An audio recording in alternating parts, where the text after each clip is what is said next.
안녕하세요. 사연 읽어주는 남녀입니다. 오늘도 와주셔서 감사드리며 그럼 오늘의 사연 바로 소개해드리겠습니다. 안녕하세요. 저는 서울에 살고 있는 30대 중반 여자입니다.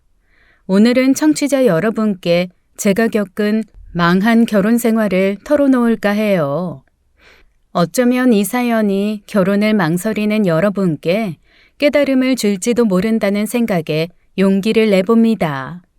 제 직업을 소개드리자면 회사명을 얘기하면 모두 아는 전자제품을 만드는 기업에서 일하고 있어요. 회사에서는 7년차 대리로 꽤나 실력을 인정받고 있고 나름 성실하게 일해왔습니다. 남편과 저는 업무차 처음 만났어요. 당시 그 사람은 저희 회사에서 부품 하청을 주는 중소업체에서 차장으로 일하고 있었죠. 저희의 첫 만남은 남들처럼 이 사람이다 느껴질 만큼 운명 같진 않았습니다. 제가 한 달에 한 번씩은 남편이 담당하는 공장에 출장을 가고 저녁을 같이 먹다가 눈이 맞은 흔한 이야기거든요. 키도 크고 훤칠한 남편이 저에게 보이는 호의가 싫지 않아 결국 연애를 하게 됐어요. 사회적인 틀에서 벗어나는 게 싫어서 자연스럽게 결혼까지 하게 됐고요. 저희 부부는 연봉 차이가 꽤 나요. 아니 사실 많이 나는 편이죠. 막상 통장을 오픈해보니 제 급여가 남편의 2배가 넘더라고요. 그래도 저는 그게 큰 문제라고 생각하지 않았어요. 어차피 부부는 경제 공동체인데 누가 더 많이 버는 게 무슨 상관이 있겠어요. 하지만 남편은 그렇지 않았던 모양입니다. 다정했던 남편이 결혼 이후에는 완전히 다른 사람처럼 변해버렸거든요.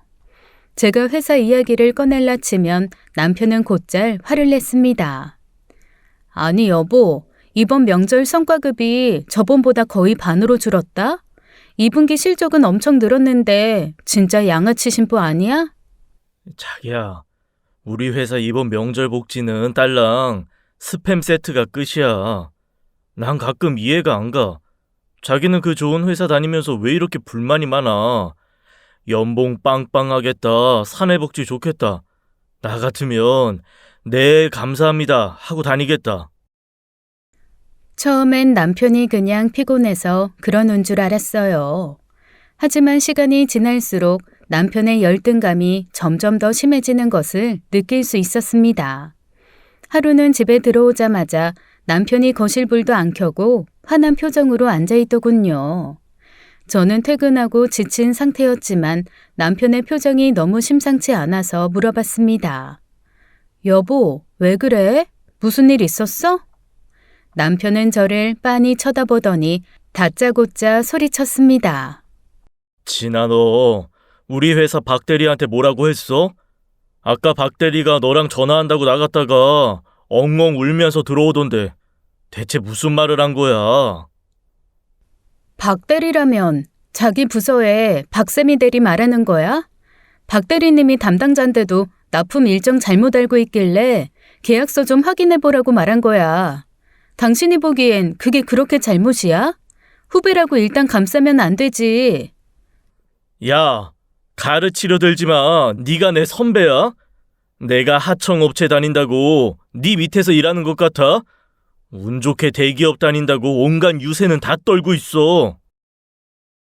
그 순간 저는 대꾸할 의욕을 잃었어요. 남편이 이런 식으로 저에게 심한 열등감을 느끼고 있었다는 사실이 그제서야 실감이 났거든요. 그때부터 남편의 열등감이 기반이 된 지옥의 결혼 생활이 시작됐습니다. 지금 이 이야기를 듣는 청취자분들은 대체 왜 제가 저딴 남자랑 결혼했는지 궁금하실 거예요. 사실 연애 시절만 해도 저는 제가 정말 소위 말하는 벤츠를 만난 줄 알았어요. 연애할 때만 해도 남편은 정말 다정하고 사려 깊은 남자였습니다. 모든 걸 저에게 맞춰주고 항상 저를 웃게 해주는 그런 사람이었어요.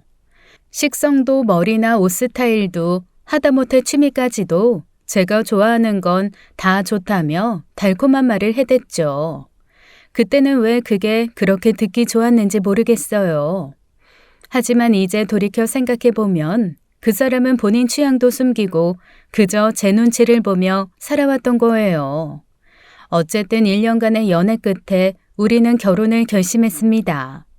결혼식을 앞두고 양가 부모님을 뵙는 자리도 자연스럽게 준비하게 되었어요.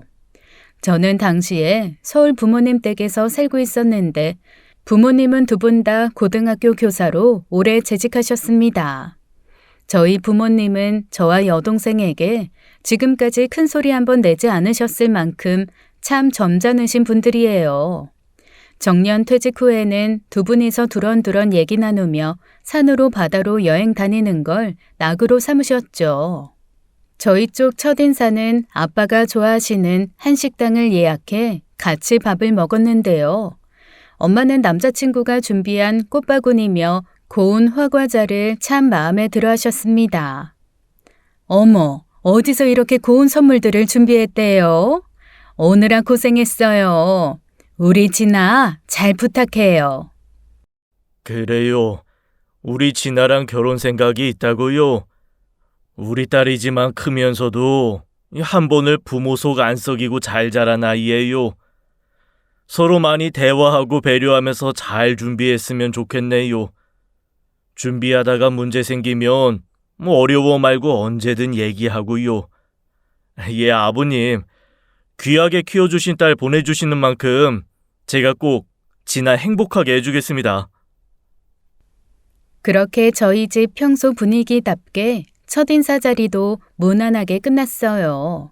부모님은 예비 남편이 모은 돈이 거의 없고 아직도 학자금 대출을 갚는다는 사실을 탐탁치 않아 하셨지만 제가 좋아하는 사람이라니 결혼을 허락하셨죠. 그 다음 주에는 예비 남편의 부모님을 정식으로 뵈러 시댁에 방문하기로 했어요. 예비 시부모님께서 첫인사는 집에서 해야 한다며 강하게 원하셔서 직접 내려가게 되었습니다.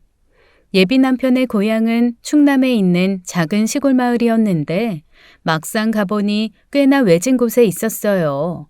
트렁크에 한우 선물 세트와 난 화분을 싣고 몇 시간 동안 산길을 돌아 간신히 도착했죠. 다 왔다. 저기 오른쪽에 있는 파랑 기와집이야.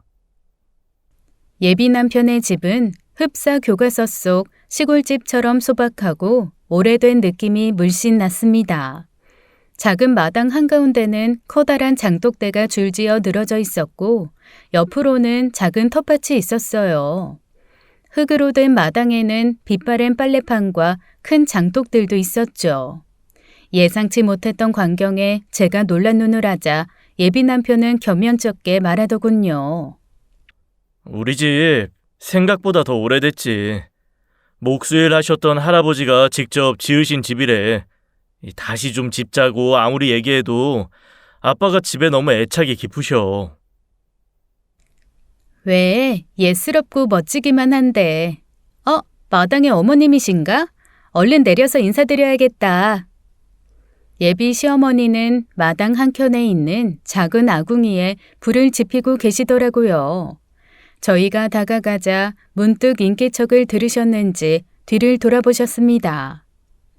어머, 아이고, 내 정신 좀 봐.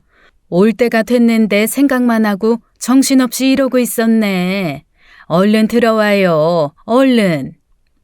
시골집 방바닥은 온돌로 되어 있어서 그런지 발을 들이자마자 훈훈한 온기가 느껴졌습니다.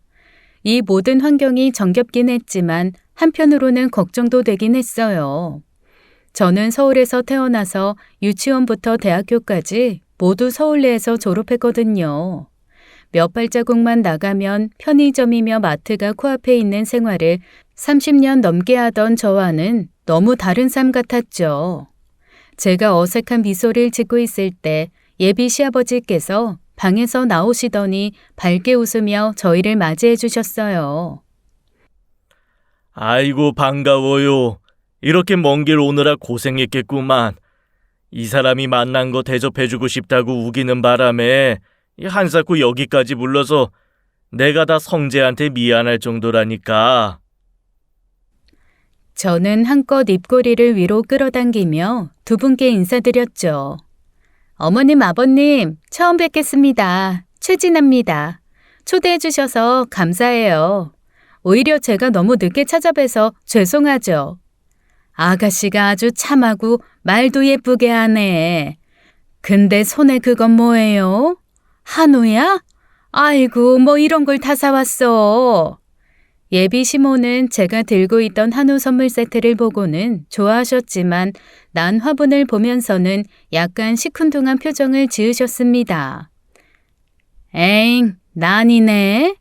이건 키우기만 까다롭고 여하튼 고마워요. 미안, 자기야.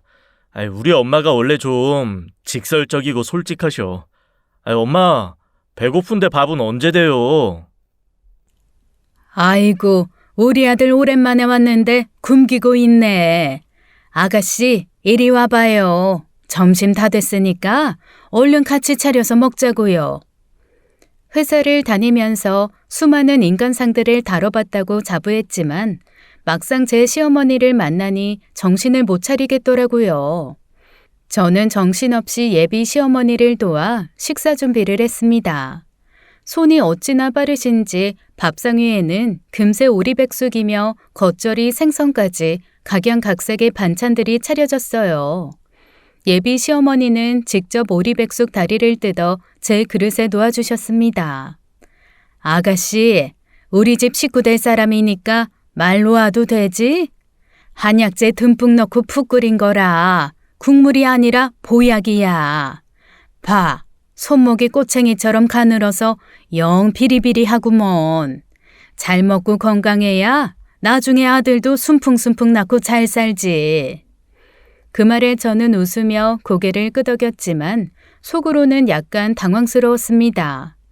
예비 시어머니가 저를 뚫어져라 보는 시선에 밥을 먹는 내내 오리백숙이 콱 얹힐 것 같더라고요. 어허, 당신은 처음 보는 자리에서 못하는 말이 없어. 그래도 이 사람 말이 하나는 많네. 이 성재 며느리 될 사람 온다고 이 사람이 새벽녘부터 푹 끓였으니까 어여 먹어요, 응? 그렇게 식사가 끝나고 예비 시어머니가 손수 심었다는 복숭아를 맛보고 있었어요. 그때 웬 사람들이 마당에 기웃대는 것 같더니 예비 시부모님께서 반색을 하며 맞이하시더라고요. 알고 보니 옆집 앞집 온 동네 사람들이 찾아온 거였어요. 못 보던 차가 들어오나 했더니 아가씨가 성재 처될 사람이라면서요? 아이고, 성재 엄마는 좋겠어. 곱기도 하네. 예비 시부모님은 당황한 저를 보며 웃으며 말했습니다. 얘 뭐하니? 인사하지 않고. 성재 어릴 때부터 빨개 벗고 개울가에서 수영하던 모습까지 다 본 분들이야. 이제 시집 오면 자주 볼 사람들이니 큰아버지 큰어머니라고 생각해. 저는 10명도 넘어 보이는 자칭 큰아버지 큰어머니들께 고개를 숙이며 인사를 드렸어요. 한마디씩 건네시는 덕담을 듣다 보니 30분이 훌쩍 지나더라고요. 저녁이 되고 예비 남편과 함께 슬슬 서울로 올라가려던 찰나 예비 시어머니께서 불쑥 말씀하셨습니다. 얘 성재야, 새아가랑 오늘 우리 집에서 자고 가는 게 어떠냐? 날도 이제 어둑어둑한데 서울까지 밤운전하기 힘들지 않겠어? 저는 또 한 번 당황했습니다. 당일로 빨리 다녀올 생각에 갈아입을 옷도 전혀 준비하지 않았고 그저 인사만 드리러 온 자리였거든요. 그래서 조심스럽게 대답했죠. 어머님, 죄송해요. 오늘은 인사만 드리러 온 거라서요. 다음번에 또 와서 그때는 오래 머물게요. 그러자 예비 시어머니의 얼굴이 굳어지며 서운한 표정을 지으셨습니다. 그래? 그러면 어쩔 수 없지. 성재 처될 사람이 온 데서 자리까지 깔아놨는데. 슬쩍 보니 방 안에는 신방처럼 청실홍실 원앙금침이 깔려있더군요. 집에 간다는 말에 집안 분위기가 싸늘해졌습니다. 남편은 어머니를 곁눈질로 보더니 팔을 슬며시 잡고 살살 달래기 시작했어요. 엄마, 그러지 말고 오늘은 그냥 가게 둬요. 다음번에는 준비해서 자고 갈게요. 예비 시어머니는 서운한 표정을 지우지 않으면서도 반찬을 바리바리 싸주시며 말씀하셨습니다. 이건 열무김치, 이건 약고추장. 성재 너 꽈리고추 볶음 좋아하잖니. 밥 굶지 말고, 응? 그렇게 우리는 정신없는 첫인사를 마치고 겨우 서울로 올라왔어요. 그런데 다음 날 아침 제 휴대폰으로 장문의 문자가 도착했습니다. 광고인가 싶어 대수롭지 않게 훑어봤는데 생각지도 못한 내용이더군요. 아가, 어젠 경황이 없어서 그냥 보냈다만 내내 생각나서 문자 보낸다. 어른이 권유하는데 매몰차게 가는 것 예의가 아니지. 네 시엠이 될 사람인데 벌써부터 서운한 감정 들면 앞으로 60년 넘게 결혼 생활 어쩌려고 그러느냐. 서로 신경 안 쓰게 잘했으면 좋겠다. 문자에는 일종의 경고와 같은 말투가 담겨 있었습니다. 마치 한 번만 더 이러면 앞으로 재미없을 거야 라고 말하는 것처럼 느껴졌어요. 제 번호는 어떻게 아셨으며 첫인산 날 하룻밤 묵고 가지 않았다고 이렇게 화날 일인가 싶었죠. 남편에게 문자를 보여주며 어떻게 된 일이냐고 묻자 남편은 대수롭지 않게 대답했습니다. 가족들 사이인데 번호 좀 미리 알려드리면 어때? 엄마가 원래 예의 범절에 예민하시긴 해. 그냥 알았다고 보내면 별말 안 하실 거야. 당시 순진했던 저는 결혼도 하기 전에 시어머니께 찍히고 싶진 않았어요. 그래서 예비 시어머니께 조금 더 잘해드리기로 마음먹었습니다. 비싼 화과자나 빵 같은 간식을 몇 번 택배로 보내드리고 쇼핑 랭킹 1위 어깨 마사지기도 선물로 보내드렸죠. 택배 도착 알림이 뜨자마자 시어머니는 흥분된 목소리로 전화를 하시더라고요. 아가, 택배가 끝도 없이 오는디 이게 다 뭐냐? 어머님 필요하실 것 같아서 소소하게 보냈어요. 어머님 생각하는 제 성이라고 생각해 주세요. 요새 잡초 뽑느라 어깨가 돌덩이처럼 뭉쳤는데 진짜 사람이 주물러주는 것 마냥 너무 시원하다 얘. 빵도 어찌나 부드러운지 회관 가서 싹 다 논아 먹었어. 우리 며느리가 내 맘을 이렇게 다 알아주네. 시어머니의 칭찬을 듣자 일이 술술 풀리나 싶었어요. 저는 시간이 날 때마다 인터넷을 검색해 어르신들이 좋아한다는 물건들을 몇 개 더 보냈습니다. 성능 좋은 믹서기, 혈액순환에 좋은 영양제 같은 것들이었죠. 제 엄마한테 잘해준다고 예비 남편도 참 좋아했어요. 진아야, 고마워. 엄마가 네 칭찬을 엄청 하시네. 이렇게 챙겨주니까 얼마나 고마워하시는지 몰라. 그렇게 결혼 준비는 순조롭게 흘러가고 있는 듯 보였습니다.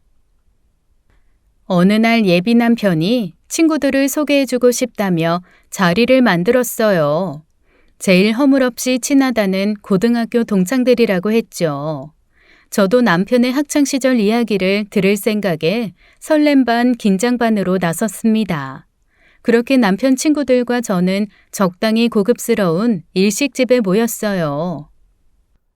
여기가 수혁이, 그 옆이 혜준이, 여기가 민석이야. 인사해. 안녕하세요. 이제 성재 친구 양수혁입니다. 사진으로 뵌 것보다 훨씬 미인이시네요. 얼른 앉으세요. 그러게, 성재가 얼마나 여자친구 자랑을 하는지 하도 많이 들어서 이미 몇 번 뵌 것 같다니까요. 땡땡 전자에서 일하신다면서요? 이 성재는 전생에 나라를 구한 게 아니고 세운 거야. 야, 윤성재, 너무 과분한 분이랑 결혼하는데? 예비 남편의 친구들은 다들 성격도 좋고 서글서글했습니다. 어색한 저를 위해 일부러 너스레를 떨며 끊임없이 말을 걸어주었죠. 그 덕분에 저는 긴장감을 조금씩 내려놓고 웃으며 이야기를 나눌 수 있었습니다. 맛있는 회와 청주가 곁들여진 술자리는 화기애애했어요. 그래서 성재 이 녀석이 그때 담을 넘다가 교복 자켓을 제대로 찢어 먹었다니까요. 다들 빵 터져서 웃고 난리 났는데 알고 보니 그게 제 거였던 거였죠. 낯을 가리는 저도 남편의 학창시절 일화를 들으며 자연스럽게 웃고 떠들 정도였으니까요.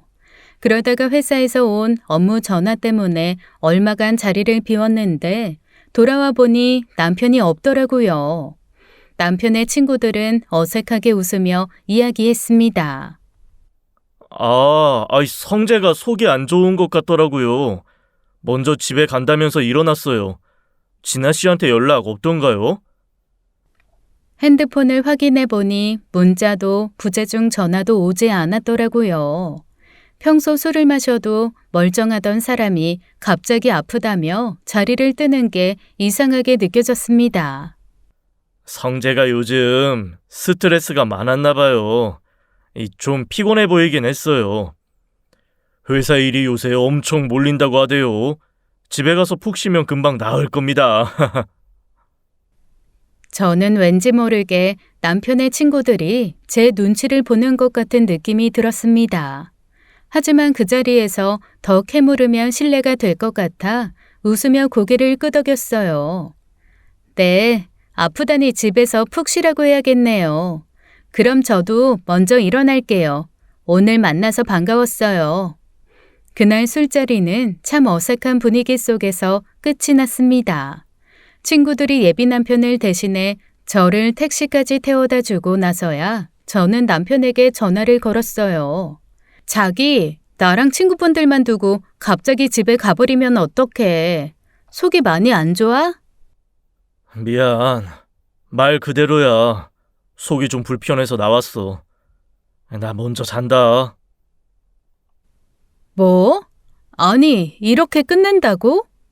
하지만 예비 남편은 별말 없이 전화를 툭 끊어버렸습니다. 그때는 정말 속이 안 좋았나 싶었는데 하루 이틀이 지나도 남편의 태도는 전혀 나아지지 않았어요. 제가 무슨 말을 해도 시큰둥하고 대화를 시도하려고 해도 단답으로만 대답했어요.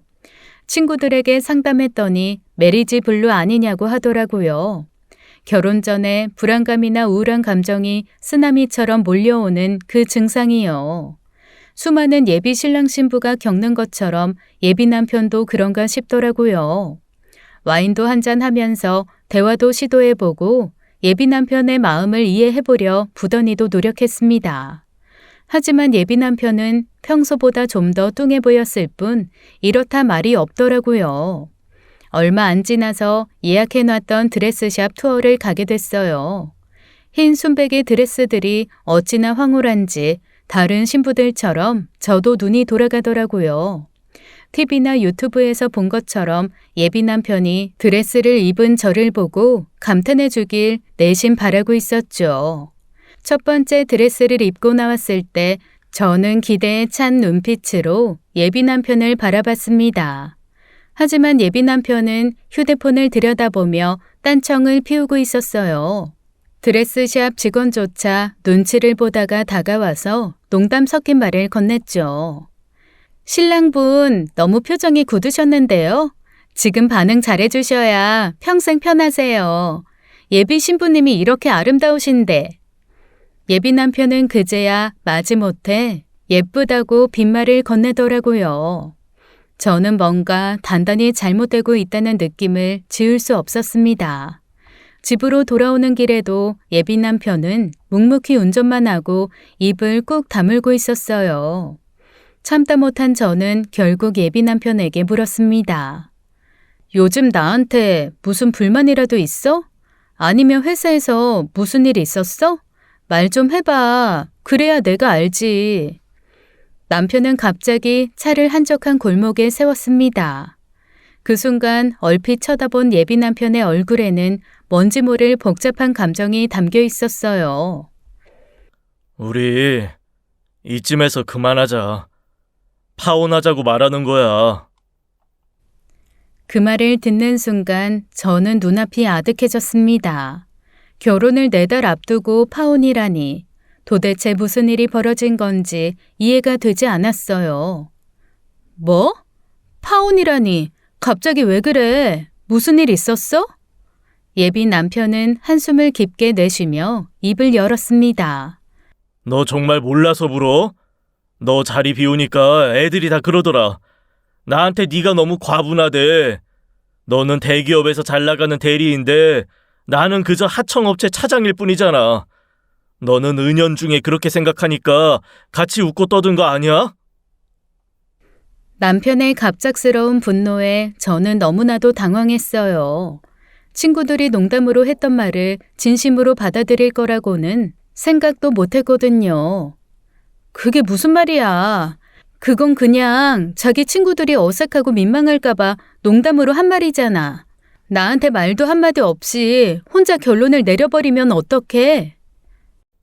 그동안 너랑 만나면서 네가 더 아깝다는 말만 20번 넘게 들었어. 그게 얼마나 자존심 상하는 말인지 네가 알아? 너랑 결혼하면 나는 평생 무시당하면서 너보다 못난 놈으로 살아야 할 거 아니야. 저는 예비 남편의 말을 듣고 너무나도 당황스러웠습니다. 왜 갑자기 이런 심연과 같은 열등감에 빠져서 허우적거리는지 이해가 되지 않았죠. 그게 다야? 자리가 어색하니까 친구분들이 일부러 띄워주신 거지. 내가 언제 당신을 무시했어. 예비 남편은 고개를 저으며 말했습니다. 아니, 더 이상은 그냥 못 참겠어. 내가 네 옆에서 초라해지는 게 너무 싫어. 그냥 여기까지만 하자. 예비 남편의 무책임한 말에 저도 더 이상 참지 못하고 소리쳤어요. 그래, 파혼해. 나도 이렇게 확신은 없고 겉만 많은 남자랑 평생 함께할 마음 없어. 여기서 그만하자. 저는 그렇게 집으로 돌아와 밀린 숙제를 해치운 것처럼 아주 긴 잠을 잤어요. 다음 날 새벽부터 문을 두드리는 소리에 잠에서 깼습니다. 문을 열어보니 눈이 퉁퉁 부은 예비 남편이 서 있었죠. 무슨 일이냐고 묻자 예비 남편은 갑자기 무릎을 꿇고 눈물을 글썽이며 빌더군요. 진아야, 미안해. 내가 정말 잘못했어. 요새 너무 일이 많고 생각도 많아서 예민했나 봐. 네가 잘 되면 나한테도 좋은 일인데 멍청하고 속 좁게 굴어서 미안해. 한 번만 더 기회를 주면 안 될까? 남편의 눈물에 저는 마음이 약해졌습니다. 어쩌면 이 사람도 내내 불안하고 힘들었을 거란 생각에 결국 마지막 기회를 주기로 결심했죠. 그렇게 우여곡절 끝에 우리는 결혼했습니다. 그 사건이 그 인간의 열등감의 방아쇠를 당긴 것도 모른 채 말이에요. 결혼을 준비하는 과정이 너무 힘겨웠기에 결혼이라는 큰 산을 넘으면 괜찮아질 줄 알았어요. 하지만 그건 저의 큰 오산이었습니다. 결혼 후 시댁에서는 저희 부부에게 끊임없이 임신을 재촉하기 시작했어요. 남편도 저도 나이가 적지 않으니 빨리 아이를 가져야 한다는 게 시어머니의 생각이었죠. 시어머니는 저희 부부를 만날 때마다 무슨 버튼처럼 아이 이야기를 꺼내곤 했습니다. 예, 진아야. 아이는 엄마가 젊을 때 낳아야 똑똑한 거야. 니네도 진아가 33이니까 옛날 같으면 아주 늦둥이 낳는 노산이야. 아무리 그래도 애 가지려는 노력을 빨리 해봐야 하지 않겠니? 네, 어머님. 저희도 슬슬 가지려고 준비하고 있어요. 그래. 모름지기 결혼을 했으면 애를 낳아서 길러야 국가 발전에도 이바지 하는 거야. 너네 잠자리에 문제는 없는 거냐? 달거리 날짜 잘 따져서 그 주에는 문제 없도록 해야 된다. 알고 있지? 아이, 엄마도 참 주책 맞게 무슨 그런 얘기까지 하고 그래요. 저희가 알아서 할 테니까 신경 쓰지 마세요. 얘는 참 신경을 안 쓰긴 어떻게 신경을 안 써. 성재니가 3대 독자다. 더 나이 먹기 전에 얼른 애를 낳아야지. 아니 둘 다 젊은데 왜 애가 안 들어서는 거야, 애가. 시어머니는 한술 더 떠 이제는 부부 관계까지 간섭하기 시작했어요. 저희 부부를 바라보는 시어머니의 빛나는 눈빛을 볼 때마다 소름이 돋았지만 그냥 한 귀로 듣고 흘리려고 했죠. 남편은 그런 시모를 보며 대수롭지 않게 이야기했습니다. 여보, 아무리 그래도 어머님 너무하시는 거 아니야? 부부관계까지 걱정하시니까 아버님 보기에도 낯뜨거워 죽겠어. 엄마 친구들이 다 손주 자랑을 그렇게 하시나 봐. 옛날 분들 다 그러시잖아. 우리가 그냥 이해해드리자. 얼른 손주 낳아서 떡하니 안겨드리면 아무 말 안 하실걸? 사실 저도 시모처럼 간절하진 않았지만 아이가 갖고 싶긴 했어요. 좋은 부모님을 보고 자란 덕분에 저를 닮은 아이를 낳는다면 얼마나 사랑스러울지 궁금했거든요. 그런데 시모의 손주 타령은 점점 정도가 지나치기 시작했어요. 어느 주말에는 시어머니가 말도 없이 신혼집으로 찾아오셨습니다. 양손에 무거운 짐을 들고 땀을 뻘뻘 흘리며 들어오시길래 얼른 받아들고 무슨 일이냐고 여쭤보았죠. 어머님, 연락도 없이 서울까지 어쩐 일이세요? 아유, 이 더운데 어딜 다녀오시길래 땀이 이렇게 많이 나셨어요. 이 짐은 다 뭐고요? 시어머니는 제가 건넨 냉수를 한 번에 들이키시고는 입을 열더라고요. 저기 건너집에 광주댁이 있지? 그 집 딸이 애를 영 못 가졌었는데 대구의 용한 한의원에서 약 다 먹고 쌍둥이를 가졌다고 하도 자랑을 해대서 말이다. 이참에 아주 새벽같이 가서 니네 몸보신할 한약 지어왔다. 이거는 네 거고 이거는 성재 거. 성재 꼭 잘 챙겨줘야 한다. 응? 네? 그럼 이게 다 한약이에요? 그래. 50첩이나 지어오느라 아주 그냥 팔 빠질 뻔했어. 애기 집 튼튼하게 만들어서 무조건 애 들어서는 약이라니까 꼭 먹어라. 알겠지? 그러니까 그 짐들은 용하다는 한의원에서 아이 잘 들어서는 한약이었던 겁니다. 세차를 하러 나간 남편한테 급히 연락했더니 남편도 놀라서 헐레벌떡 뛰어오더라고요. 아니, 엄마. 언질이라도 좀 해주시지. 그럼 제가 미리 역으로 모시러 나갔잖아요. 내가 아들 집 오는데 무슨 놈의 언질이 필요하대냐? 약 줬으니 이제 가보련다. 그렇게 어머님은 제가 약을 먹는 것까지 확인하고서야 흡족한 표정으로 돌아가셨습니다. 일주일에 한 번씩은 좋은 소식 없냐고 물어보시는 것도 잊지 않으셨죠. 하지만 결혼한 지 8개월이 지나도 아무 소식이 없자 저희 부부는 산부인과를 찾았습니다. 아직 둘 다 젊으니 걱정은 안 됐지만 산정 검사라도 미리 해볼 생각이었어요. 하지만 가벼운 마음으로 받았던 검사 결과는 충격적이었습니다. 검사 결과 최진아 씨는 정상이에요. 난소도 튼튼하고 건강하세요.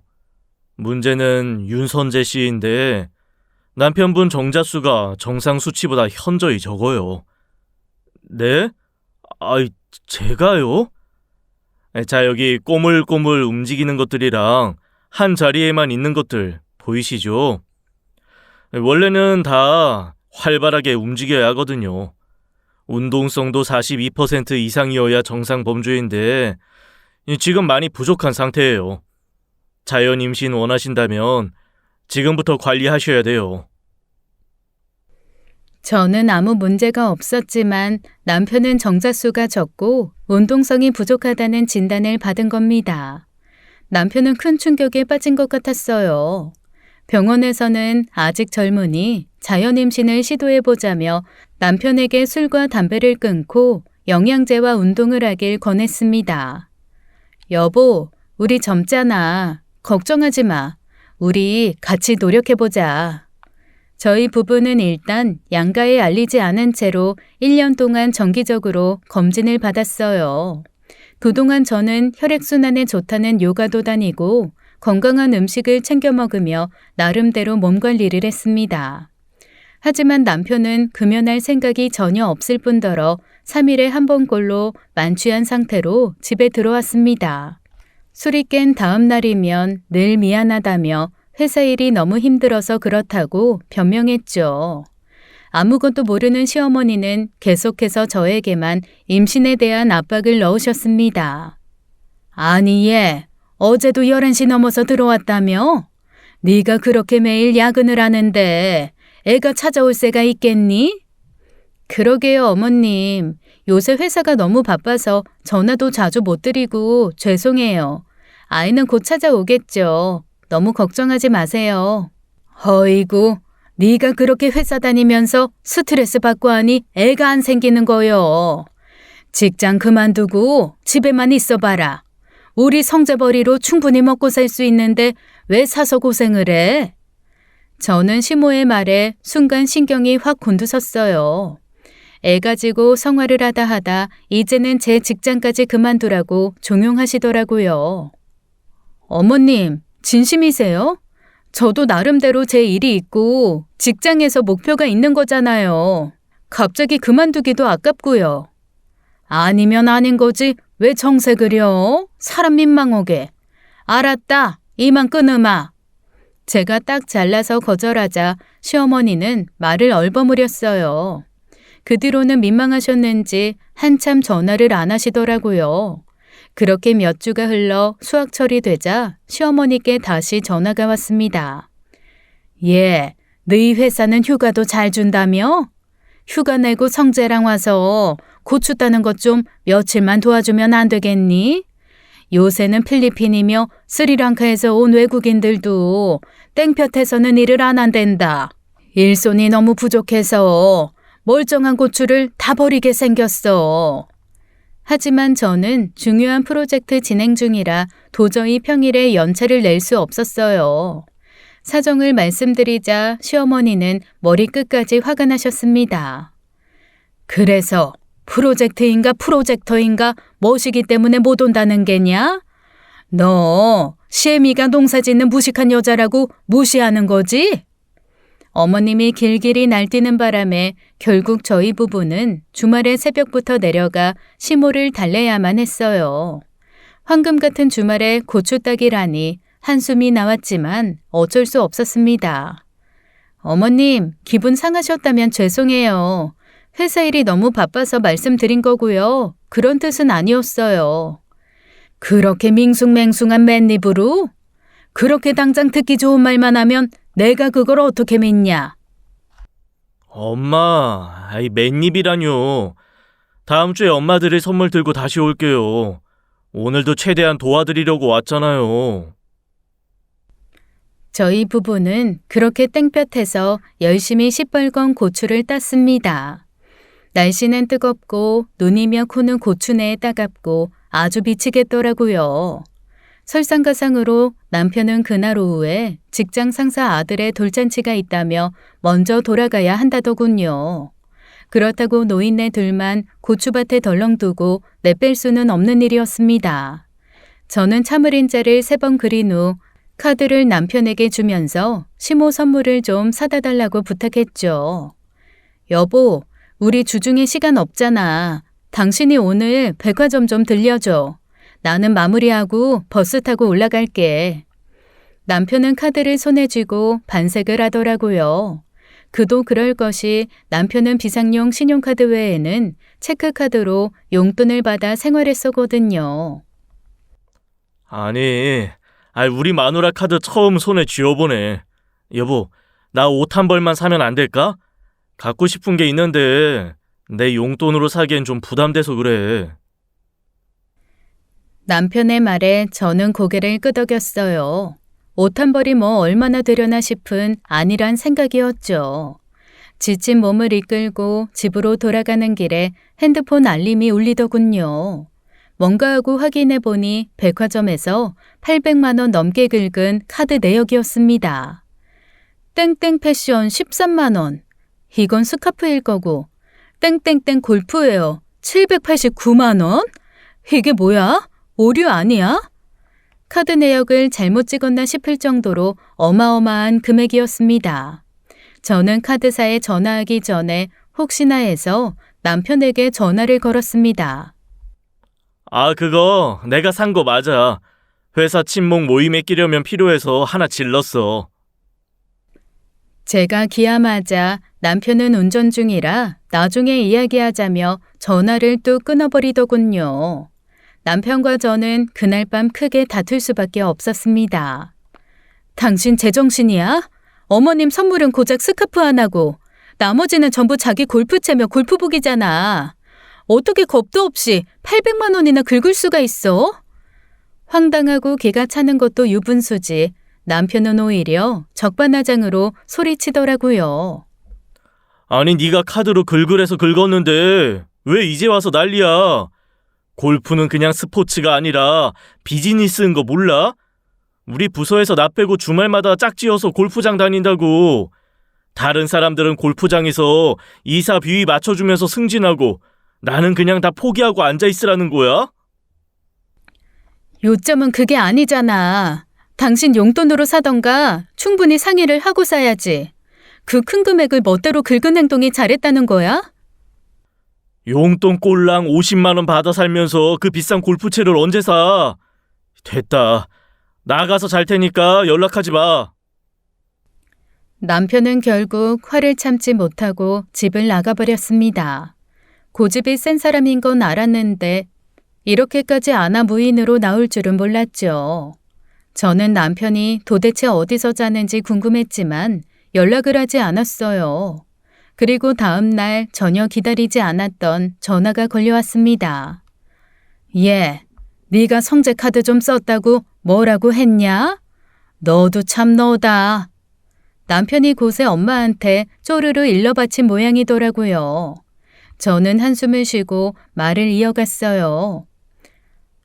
어머님, 카드 좀 쓴 게 아니고 800만 원을 긁었다니까요. 당장 내일 모레가 카드값 나가는 날인데 상의도 없이 이러는 건 아니죠. 너는 돈도 잘 버는 애가 왜 이리 속이 좁냐? 한 달만 더 일하면 월급으로 다 메우고도 남겠구만. 막말로 네가 돈을 꽉 쥐고 안 놔주니까 이러는 거 아니야. 걔가 얼마나 스트레스 받았으면 그만한 돈을 긁었겠냐고. 어머님, 그게 아니라 부부 중에 한 사람은 돈 관리를 해야 하니까 제가 하는 거예요. 꽉 쥐고 있는 게 아니라고요. 얘 봐라. 또 따박따박 대들어? 여자가 그렇게 남편 기죽이고 잡돌이 하는 거 아니다. 떡두꺼비 같은 아들이라도 뒷배로 있으면 모를까. 애도 못 낳으면서 원. 어머니, 얘가 어디서 시애미한테 소리를 질러? 됐고, 내일 얼굴 보고 얘기하자. 내가 당장 올라가야겠어. 내일 서울 가는 차표 끊을 테니까 그리 알아라. 정말 시어머니는 이튿날 아침 10시 대바람부터 현관문을 두드렸습니다.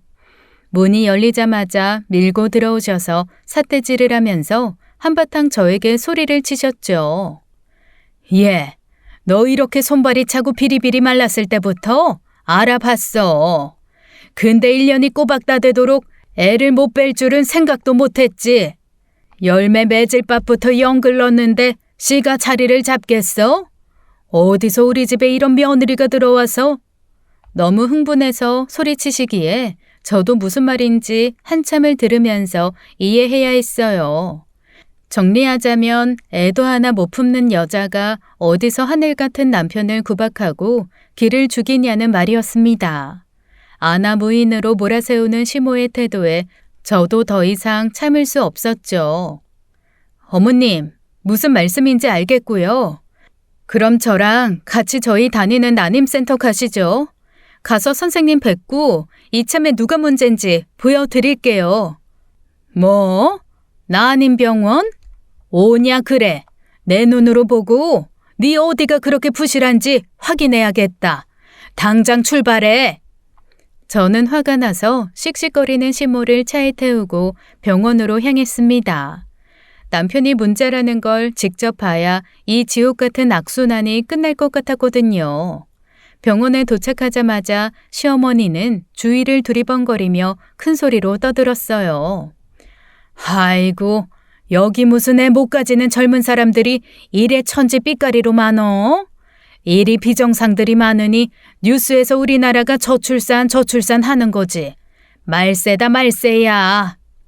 모두가 한마음으로 아이를 바라는 난임병원에서 이런 헛소리라뇨. 상식 밖의 발언에 저는 너무 놀라 시모의 팔을 붙들었습니다. 어머님, 왜 이러세요? 목소리 좀 낮추세요.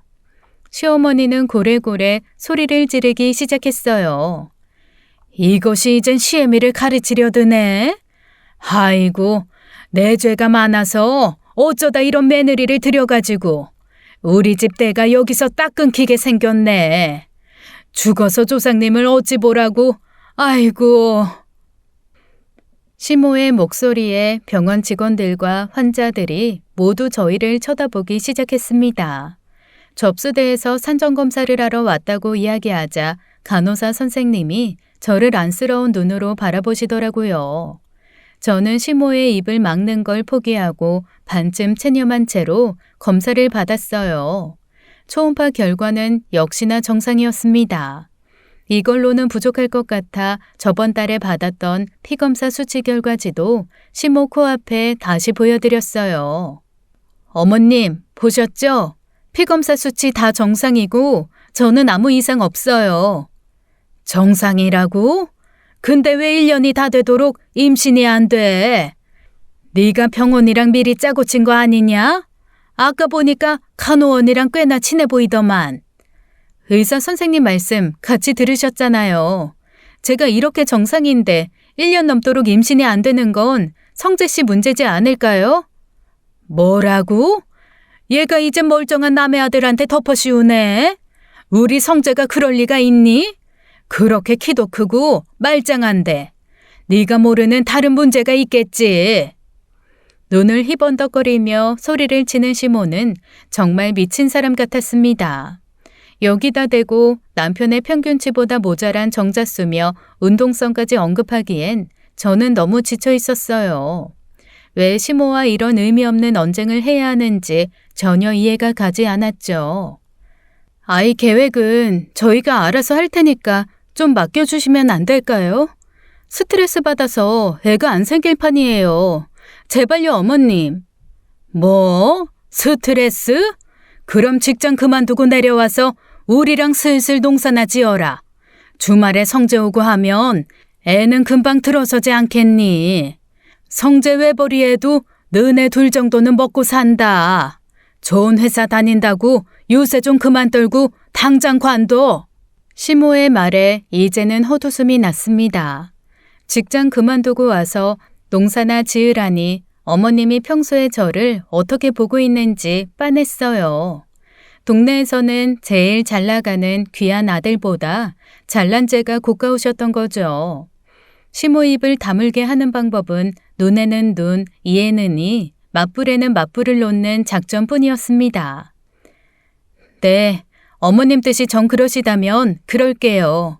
근데 저 직장 그만두면 매달 70만 원씩 드리던 용돈은 더 이상 못 드리는 거 아시죠? 성재 씨 월급만으로는 용돈까지 못 드려요. 뭐? 이 애가 무슨 말을 하는 거야? 아시잖아요. 제가 성재 씨보다 2배, 아니 3배는 더 버는 거. 그래도 어머님이 원하신다면 따를게요. 말이 그렇다는 거지 누가 당장 그만두래니? 그렇게 시애미 협박하지 말고 이왕 다니는 김에 정년까지 다녀라. 참네. 시모는 용돈이 아쉬웠는지 그제야 입을 다물었습니다. 이렇게까지 해서라도 제 자리를 지켜야 하나 싶어서 현타가 제대로 왔어요. 남편에게 이야기하니 또 자기 일 아닌 것처럼 대수롭지 않게 대답하더군요. 진아, 너도 성질 좀 죽여. 노인네한테 뭘 그렇게까지 해. 근데 내 정자수까진 자세하게 얘기 안 했지? 우리 엄마 그거 들으면 쓰러지실라. 내가 열심히 운동해 볼게. 좀만 기다려보자. 저는 소매에 손을 넣고 그저 방관하는 남편의 태도에 점점 지쳐갔어요. 그쯤부터였을까요? 남편과 분명 대화를 나누고 있는데도 버석한 껍데기랑 말을 섞는 것 같았죠. 그렇게 저와 남편의 심적거리는 점점 멀어져만 갔습니다. 그날은 평소와 다름없는 주말 아침이었어요. 남편은 늘어지게 낮잠을 자는 동안 저는 그동안 밀린 집안일들을 처리하고 있었죠. 보험사에 실비 청구를 하려고 서류를 챙기고 있는데 남편이 최근에 물리치료를 받은 서류들이 없더라고요. 아니, 어디 둔 거야? 혹시 차에 놓고 왔나? 저는 남편의 차키를 들고 지하 주차장으로 내려갔습니다. 남편의 차 조수석에 올라타서 글로브 박스를 열어보니 다행히 서류가 그 안에 들어있더군요. 그런데 문득 조수석 창문에 묻은 베이지색 얼룩이 눈에 들어왔습니다. 순간 이상하게도 머리털이 쭈뼛서면서 온몸이 얼어붙는 것 같았어요. 그 얼룩은 분명 여자들이 쓰는 파운데이션이었습니다. 우리 부부가 같이 움직일 때는 제 SUV를 타고 다니는데 그 차는 남편이 출퇴근할 때만 타는 승용차였어요. 언제 탔는지도 기억이 까마득한 와중에 제 화장품이 묻어 있을 리가 없었죠. 저는 차 안을 좀 더 자세히 살펴보기로 했습니다. 조수석 바닥 아래를 손으로 더듬어 보니 거기엔 작은 은귀걸이 한쪽이 떨어져 있었어요. 조수석 좌석 틈에서는 길고 굽실굽실한 염색모까지 발견됐죠. 혹시 몰라 블랙박스를 켜보자 어제 날짜 녹화본도 이미 깨끗하게 지워져 있더군요. 집으로 돌아오니 남편은 세상 모르고 자고 있었습니다. 저는 조심스럽게 남편의 지문을 찍어 남편 핸드폰의 잠금을 풀었어요. 근데 문자와 카톡 내역에 사진첩까지 하나도 남김없이 깔끔하게 지워져 있더군요. 심지어는 저와 주고받은 메시지도 싹 지워버린 상태였어요. 남편이 뭔가를 감추고 있다는 생각이 확신으로 변하는 순간이었습니다. 그쯤 남편은 대형 수주를 마쳐야 해서 매일 야근을 한다고 했어요.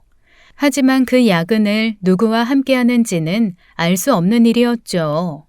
그래서 저는 결국 남편을 미행하기로 결심했습니다.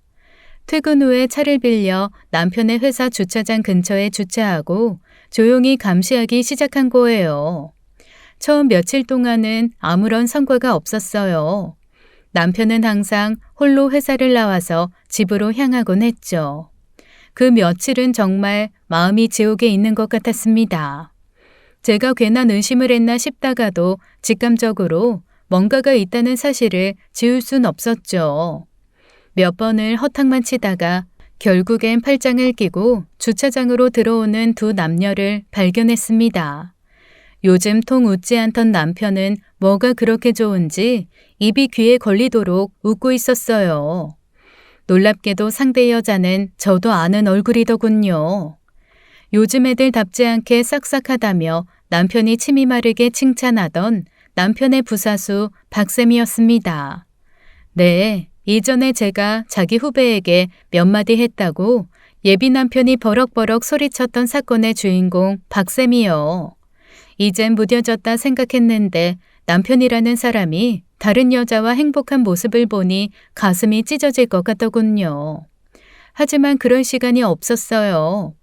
저는 차분하게 핸드폰을 꺼내 두 사람의 모습을 사진으로 남겼습니다. 깊은 밤이면 남편이 깊게 잠들었을 때를 노려 증거를 차곡차곡 수집했어요. 우습게도 남편은 지 핸드폰에 내연녀의 이름을 사랑의 박대리라고 저장해 놨더라고요. 현장 사진의 통화 내역, 문자 내역에 함께 찍은 커플 사진까지. 증거가 있는 이상 무조건 이기는 게임이었기에 침착할 필요가 있었죠. 모든 준비가 끝나자 저는 집으로 들어오는 남편을 웃으며 맞이했습니다. 무슨 좋은 일 있어? 웃는 거 오랜만에 보네, 당신. 좋은 일? 있지. 우리 이혼하자. 남편은 순간 멍한 얼굴로 저를 바라보더군요. 평소와는 전혀 다른 냉랭한 목소리에 놀란 기색이 역력했습니다. 뭐? 아이, 진아야, 너 술 마셨어? 갑자기 왜 이래? 왜냐고? 네가 더 잘할 텐데. 데이트 코스가 너무 식상하지 않아? 박쌤이랑 나랑 맨날 가던 식당에 카페까지 그대로 가는 건 너무하지 않나? 무슨 소리를 하는 거야? 저는 남편에게 핸드폰으로 그동안 모았던 증거들을 보여주며 차분히 대답했어요. 남편이 손을 떨며 사진을 들여다보는 동안 저는 차분하게 말을 이어갔습니다. 차에 묻은 화장품이며 바닥에 떨어진 귀걸이 보면서도 혹시 내가 오해한 건 아닐까 해서 직접 보고 싶었어. 너보다 잘난 여자랑은 못 산다고 길길이 날뛰더니 만만한 후배나 꼬셔서 만나니? 그게 아니야. 아니, 나는 그냥. 남편은 말을 채 잊지 못하고 고개를 푹 숙였습니다. 저는 남편을 외면하고 집안을 돌아다니며 남편의 짐을 쌌어요. 옷가지며 속옷부터 시작해 칫솔에 면도기까지 하나하나 꺼내서 박스에 담았죠. 그러는 동안 남편은 마치 눈앞의 상황이 현실이 아닌 것처럼 멍하니 서 있더군요. 이 집 내 명의인 거 알지? 오늘부로 나가. 너 같은 추잡스럽고 더러운 인간이랑 더는 못 살아. 당장 꺼져. 저는 남편에게 박스를 안기면서 현관문 쪽으로 막무가내로 밀었어요. 속수무책으로 밀리던 남편은 갑자기 우뚝 멈춰서더니 소리를 질렀습니다. 그래, 만났어. 근데 우린 그냥 플라토닉이야. 세미는 같이 있으면 주눅들게 하는 너랑은 다르게 내가 제일 대단하다고 말해주는 사람이야. 우린 그냥 소울메이트라고. 진심을 나눴지만 그 이상은 없었어. 이건 또 무슨 신박한 개소리인 걸까요? 저는 할 말을 잃고 기가 차서 남편을 바라봤습니다. 소울메이트? 그래, 재밌다. 방 한 칸짜리든 반지하든 간에 나가서 소울메이트랑 알콩달콩 살면서 영혼의 교감도 나눠봐. 아이, 제발 한 번만 용서해줘. 정말 잠깐 실수였어. 세미가 너무 위로를 잘해주길래 만나서 밥 먹고 차나 마신 게 다야. 저는 한숨을 내쉬며 고개를 저었습니다. 그만해. 들을수록 더 역겹다. 상간소송 대응할 변호사나 미리 준비해. 이게 내 마지막 부부로서의 도리야. 진아야, 한 번만. 나가라고 3번째 말했어. 나가. 아니면 경찰 불러서 망신이라도 줘볼까? 더 이상 어떤 말도 안 먹힌다는 걸 알았는지 남편은 결국 조용히 박스를 들고 집을 나섰습니다. 문이 닫히고 저는 비로소 안도의 한숨을 내쉬며 소파에 주저앉았어요. 남편의 얼굴이 사라지자 이제야 숨통이 좀 트이는 느낌이었죠. 그날 밤 시어머니에게서 전화가 왔습니다. 저는 깊게 심호흡을 하고 전화를 받았어요. 예, 네가 성재 집에서 내쫓았니? 애가 지금 얼빠진 상태로 우리 집에 와 있다. 싸웠다고 충남까지 서방 내쫓는 여편네가 세상 천지에 어딨어? 네가 제정신이야? 어머니, 못 들으셨어요? 저희 그냥 싸운 거 아닌데요. 얘가 말장난하는 것도 아니고 그냥 싸운 게 아니면 뭐야? 당신 잘난 아들이 회사 후배랑 바람을 피웠어요.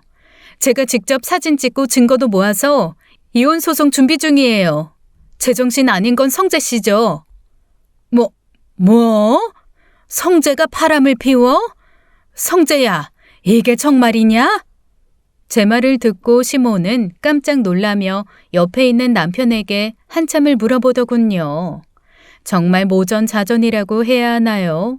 참 한심한 모자였습니다. 이게 다 너 때문이다. 네가 성재기만 팍 죽여놓고 애를 못 낳는 하자품이니까 우리 아들이 다른 여자한테 눈을 돌린 거 아니야. 저는 시어머니의 막 나가는 독설에 순간 할 말을 잃었습니다. 하지만 그 충격도 잠시 뜨거운 화가 치밀어 올랐어요. 어머님, 바람난 사람이 잘못이지 왜 제 잘못이에요? 그리고 제가 애를 못 낳다니요. 하자품은 당신 아들이에요. 정상 정자보다 몇 배로 적어서 희소 정자증인 아들 저한테 떠넘겨놓고 그놈의 손주. 그러니까 1년 동안 임신이 안 된 거라고요. 뭐야? 이게 어디서 입을 함부로 놀려? 우리 아들 태어날 때부터 4kg 장정으로 태어나서 항상 건강하단 소리만 듣고 산 애야. 희소성자증이라니 말이 되는 소리를 해야지. 그건 아드님한테 물어보세요. 아드님이 그렇게 안타까우면 변호사나 좀 선임해 주시고요. 이만 끊겠습니다. 사실 저는 소송까지 갈 생각이 없었지만 마음이 바뀌었습니다. 두 연놈들에게 지옥을 맛보게 해주고 싶었어요. 남편의 외도에 대한 증거를 모아 합당한 대가를 치르게 할 시뮬레이션이 머릿속에서 팽팽 돌고 있었죠. 다음 날 아침 저는 결심을 굳히고 전화를 한 통 걸었습니다.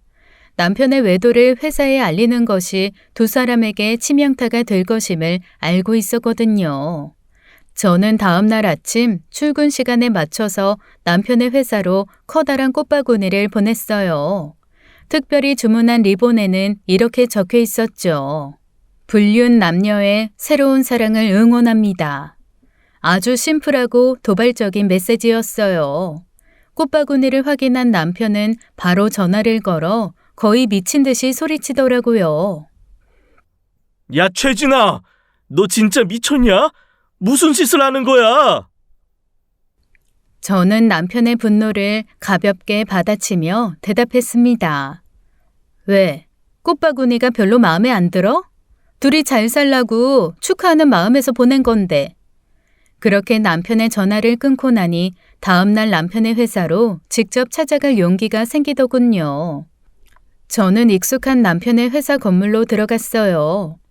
꽃바구니 사건 덕분에 회사는 이미 술렁이고 있었습니다. 복도에서 마주친 직원들이 하나같이 저를 보며 수군대는 게 느껴졌죠.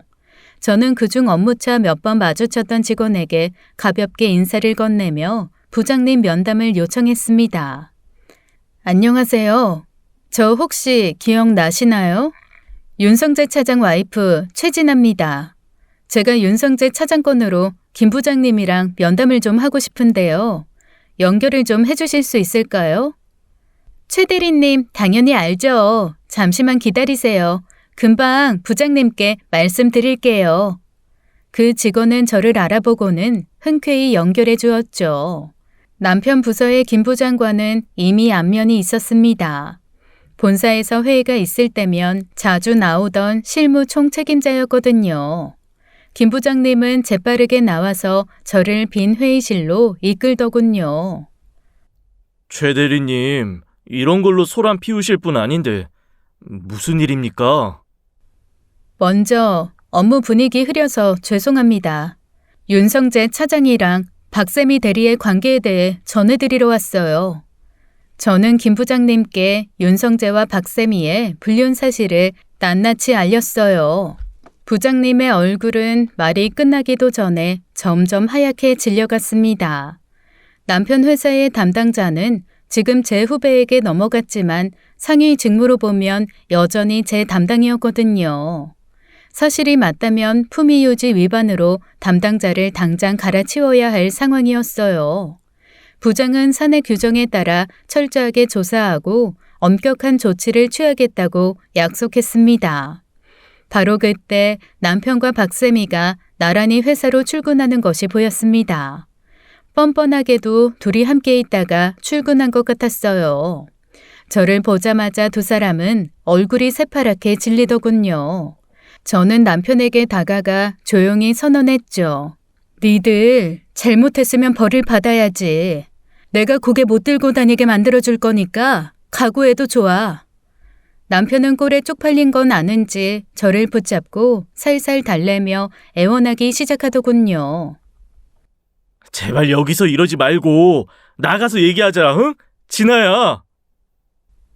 대리님 미쳤어요? 지금 이거 심각한 명예훼손이에요. 내가 다 고소할 거야. 어쩜 반응이 이렇게 교과서처럼 뻔한지 저는 담담하게 대답했습니다. 멍청한 것도 정도껏 해야지. 명예훼손? 걸어보려면 걸어봐. 근데 그게 통할 것 같아서 협박하는 거니? 내가 화환에 주어를 썼어. 니들 사진을 박았어? 그래, 명예훼손으로 고소한다고 쳐. 여기 어디 증인으로 나서줄 사람이 있겠어? 니들 그렇게 떳떳해? 제 말에 남편과 박세미는 아무 말도 하지 못했습니다. 두 상간 남녀에게 남은 일은 법에 철퇴며 회사의 징계를 기다리는 것뿐이었어요. 하지만 고작 그 일로 제 분이 풀릴 거라 생각하면 오산이었죠. 저는 그 길로 회사를 나가며 식당을 한다는 박세민의 부모에게도 전화를 걸었습니다. 여보세요? 박세미 씨 어머님 되세요? 네, 맞는데요. 누구세요? 저 박세미 씨가 만나는 윤성재 차장 와이프입니다. 따님과 제 남편이 무슨 짓을 했는지는 아셔야 할 것 같아서 전화드렸어요. 이봐, 아이 당신 누구야? 우리 세미가 왜 유부남을 만나? 말도 안 되는 소리 하지 마시오. 믿기 힘드시겠지만 증거가 다 있어요. 제가 사진 보내드릴 테니 직접 확인해 보세요. 박세미의 부모는 처음에는 보이스피싱 취급을 하다가 사진을 보고 상황의 심각성을 깨달았어요. 충격을 받았는지 전화를 끊었다가 다시 걸어와 눈물로 사과했습니다. 정말 죄송합니다. 우리 딸이 그런 짓을 하다니 어쩌다가 이런 일이. 제 남편은 제가 알아서 죗값 치르고 정리할 테니 따님도 교육 좀 제대로 시키세요. 사람 인생 망가뜨리지 말라고. 아, 이번 기회에 법정에서 공부는 제대로 하겠네요. 이후 정리할 곳은 시댁이었습니다. 시모가 시골집이 너무 오래돼서 곰팡이가 핀다며 징징거려서 남편이 부분 리모델링을 해주기로 했었거든요. 계모임 아주머니들끼리 태국 여행을 간다길래 기분 좋게 보태드리려고도 했었죠. 저는 리모델링 업체랑 통화를 해서 계약금을 돌려받고 숙소며 항공편 예약도 전부 취소했습니다. 모든 계좌가 제 명의였기 때문에 남편이 융통할 수 있는 돈은 50만 원씩 넣어주던 본인 용돈 계좌뿐이었어요. 물론 달마다 70씩 보내던 시모 용돈도 딱 끊어버렸습니다. 그 심술긋던 시모도 돈줄이 끊어지니 집으로 찾아와 저자세로 나오더라고요. 아가, 진아야, 내가 너무 오지랖을 부렸나 보다. 미안하다. 성재도 잠도 못 자고 엄청나게 반성하고 있어. 원래 사내들이 못나서 한 번쯤은 한눈을 팔다가 조강지처한테 다시 돌아가는 뱀이다. 다시는 안 만난다니 한 번만 용서해주면 안 되겠니? 저는 시어머니를 똑바로 쳐다보며 단호하게 대답했습니다. 아니요, 죽어도 용서 못해요. 당신 아들이 무슨 짓을 했는지 잘 아시잖아요. 그 상간녀랑 살림을 차려서 손주를 보시든지 마음대로 해보세요. 시모는 제 앞에서 고개를 숙이고 눈물까지 흘리며 애원했지만 제 마음은 이미 단단해져 있었습니다. 이혼 절차는 길었지만 증거가 충분했기에 질싸움은 전혀 아니었죠. 결국 저는 최대 단위의 위자료 지급 판정을 받으며 승소했고 다시 싱글로 돌아왔습니다. 남편은 위자료를 마련하느라 시골집까지 내놨다며 죽는 소리를 하더군요. 품위유지 위반으로 박세미와 함께 회사도 나란히 잘려서 도저히 위자료를 마련할 방법이 없다고요. 저는 전화를 끊고 남편과 시모의 번호를 차단해버렸습니다. 더 이상 남편이며 시댁 식구들에게 동정심이나 미련을 가질 이유가 없었거든요. 오히려 위자료를 못 받으면 다시 청구 소송을 걸어서 못 살게 굴 결심만 서게 만든 꼴이었죠. 이혼 후 저는 부서를 옮겨 더욱 일에 몰두하고 있습니다. 남편의 열등감이나 시모의 비난에 휘둘리지 않고 온전히 저를 위해 사는 삶은 얼마나 고되면서도 달콤한지요. 다시 혼자가 되면서 혼자서도 충분히 행복하게 살아갈 수 있다는 자신감이 생겼습니다. 다시 생각해보면 인생에서 결혼이라는 일이 꼭 필요한 것인가 싶어요. 남들이 정의한 사회적 틀에 붕어빵처럼 인생을 맞출 필요가 있나 싶기도 하고요. 우리는 스스로를 위해 살아가는 것이지 남을 위해 사는 것이 아니니까요. 앞으로도 저는 제가 좋아하는 일을 하면서 살아가 보려고 합니다. 끝까지 제 이야기 들어주신 여러분께 감사드리며 여러분도 자신만의 행복을 찾으시길 바랍니다. 감사합니다. 지금까지 사연 읽어주는 남녀였습니다. 끝까지 시청해주신 여러분 감사드리며 저희는 다음 사연으로 돌아올게요. 감사합니다.